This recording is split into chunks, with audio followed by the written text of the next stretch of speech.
Hello everyone, আসসালামু আলাইকুম। তো অনেক দিন থেকে কোথাও যাওয়া হয়নি, আর দেশের যে পরিস্থিতি কিভাবে যাব, তাই না? তো অনেক বেশি বোর লাগছিল। আপনাদের ভাইয়াকে বললাম যে আসলে কোথাও ঘুরতে নিয়ে যাও, আমাদের একদমই ভালো লাগছে না, অনেক দিন হয়ে গেছে আমরা কোথাও যাই না। তো যেটা ভাবে সেটা কাজ। তো আপনাদের ভাইয়া বললো ঠিক আছে চলো, তাহলে তোমার সব থেকে পছন্দের জায়গায় নিয়ে যাই। তো আমি তো এটা শুনে মহা খুশি, কারণ বাংলাদেশের মধ্যে আমার সব থেকে পছন্দের একটা জায়গা আছে, সেখানেই আমরা যাচ্ছি। তো আমরা ট্রেনের টিকিট বুক করে ফেলি এবং ট্রেনে উঠে আমি নেল পালিশ দেওয়ার সময় পাইনি বাসায়। আমি এই ট্রেনের মধ্যে আমি আর আমার রাজকুমারী মিলে দুজন মিলে নেল পালিশ দিচ্ছিলাম। আর এখন বাইরে অনেক নয়েজ, বুঝতে পারছেন, কারণ আমি আর রাজকুমারী তো মহা খুশি, আমার তো খুবই ভালো লাগছে। আর বাড়িতে খুব সুন্দর একটা বাতাস আসছে, আর ট্রেনটা এত বেশি ক্লিন ছিল। আর এই তো আমার রাজকুমারীর সাথে নিয়ে চলে এসেছে, সরি রাজকুমার না, রাজকুমারীর সাথে রাজকুমারী এসেছে। আর বাইরের ভিউটা একটু আপনাদের সাথে শেয়ার করি। বাইরের ভিউটা এত সুন্দর, মেঘলা মেঘলা আকাশ আর চারিদিকে সবুজ, খুবই ভালো লাগছে। মেবি কিছুক্ষণের মধ্যেই বৃষ্টি নামবে মনে হচ্ছে। আর আমি এমন একটা জায়গায় যাচ্ছি যেখানে গেলে আমার দুঃখ কষ্ট সব আমি ভুলে যাই।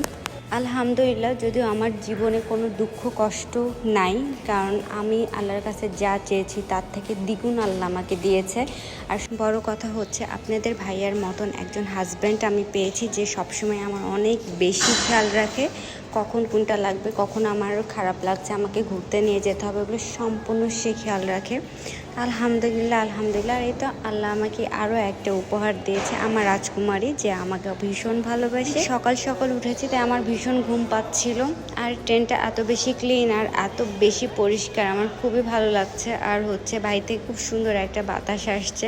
পরে তার ডলটাকে কিভাবে রেখেছে দেখতেই পাচ্ছেন আপনারা। আর আমার রাজকুমারী তো বারবার বলছে, মাম্মাম কখন তোমার পছন্দের জায়গায় যাব, কখন তোমার পছন্দের জায়গায় যাব। আমি তো বলছি আর একটু অপেক্ষা করো, এই তো চলে আসবো। আর এই তো এখানে আমার রাজকুমারীটা তার রাজকুমারীর সাথে খুব সুন্দর করে গল্প করছে, তাকে হচ্ছে গান শোনাচ্ছে, কবিতা শোনাচ্ছে। মানে এটা তার ফেভারিট ডল, একে ছাড়া সে কোথাও যাবে না, যেখানে যাবে সেখানে একে নিয়ে যাবে। আর মাশাল্লাহ তার ডলটাও অনেক বেশি কিউট, আমার রাজকুমারীর মতন।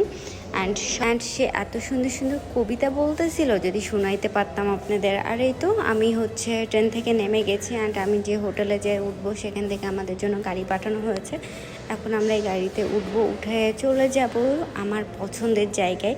অ্যান্ড সবাই কমেন্ট করবেন যারা যারা এই জায়গাটা চেনেন, যে আমি কোথায় এসেছি আর আমার এই পছন্দের জায়গাটা কোথায়।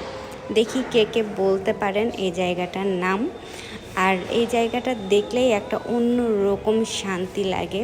আর ঢুকে গেছি আমার পছন্দের লোকেশনে, দেখতেই পাচ্ছেন আপনারা, অপরূপ সুন্দর, যত দেখবেন ততই হচ্ছে বারবার দেখতে ইচ্ছা করবে। এটা হচ্ছে মসজিদটা এত বেশি বড়, আর আজকে শুক্রবারের দিন যেহেতু সবাই নামাজ পড়তে আসছে। আর এত বেশি ভাল লাগছে, আমার অন্যরকম একটা শান্তি লাগছে। এটা আমার সব থেকে পছন্দের জায়গা।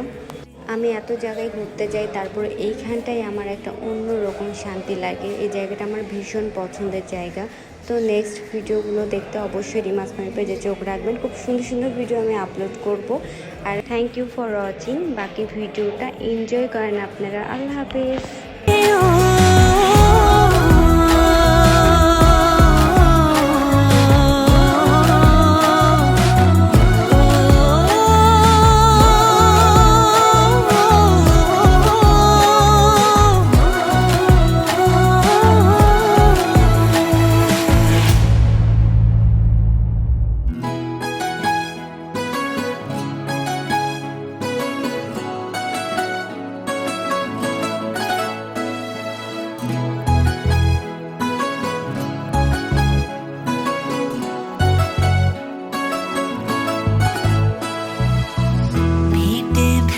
सुनो नैनीताल शहर में हो, प्यार है क्यों सुनो यूं पहली नजर